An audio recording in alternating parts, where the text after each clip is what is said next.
ಶ್ರೀ ನೃಸಿಂಹ ದ್ವಾದಶನಾಮ ಸ್ತೋತ್ರ. ಪ್ರಥಮಂ ತು ಮಹಾಜ್ವಾಲೋ, ದ್ವಿತೀಯಂ ತು ಉಗ್ರಕೇಸರಿ, ತೃತೀಯಂ ವಜ್ರದಂಷ್ಟ್ರಶ್ಚ, ಚತುರ್ಥಂ ತು ವಿಶಾರದಃ.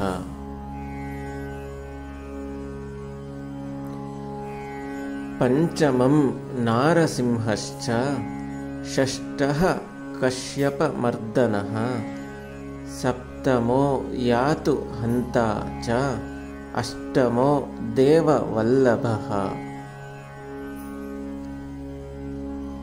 ನವಮಂ ಪ್ರಹ್ಲಾದವರದೋ, ದಶಮೋ ಅನಂತಹಸ್ತಕಃ, ಏಕಾದಶೋ ಮಹಾರುದ್ರೋ, ದ್ವಾದಶೋ ದಾರುಣಸ್ತಥಾ. ದ್ವಾದಶೈತಾನಿ ನಾಮಾನಿ ನೃಸಿಂಹಸ್ಯ ಮಹಾತ್ಮನಃ, ಮಂತ್ರರಾಜ ಇತಿ ಜ್ಞಾತಂ ಸರ್ವಪಾಪ ವಿನಾಶನಂ. ಕ್ಷಯಾಪಸ್ಮಾರ ಕುಷ್ಠಾದಿ ತಾಪಜ್ವರ ನಿವಾರಣಂ, ರಾಜದ್ವಾರೆ ಮಹಾಘೋರೆ ಸಂಗ್ರಾಮೇ ಚ ಜಲಾಂತರೆ.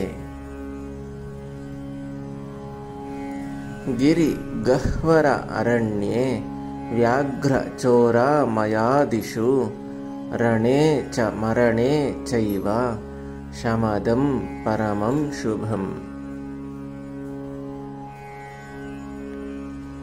ಶತಮಾ ವರ್ಧಯೇದ್ಯಸ್ತು ಮುಚ್ಯತೆ ವ್ಯಾಧಿ ಬಂಧನಾತ್, ಆವರ್ತಯೇತ್ ಸಹಸ್ರಂತು ಲಭತೆ ವಾಂಛಿತಂ ಫಲಂ. ಇತಿ ಶ್ರೀ ನೃಸಿಂಹ ದ್ವಾದಶನಾಮ ಸ್ತೋತ್ರ ಸಂಪೂರ್ಣಂ. ಧನ್ಯವಾದಗಳು.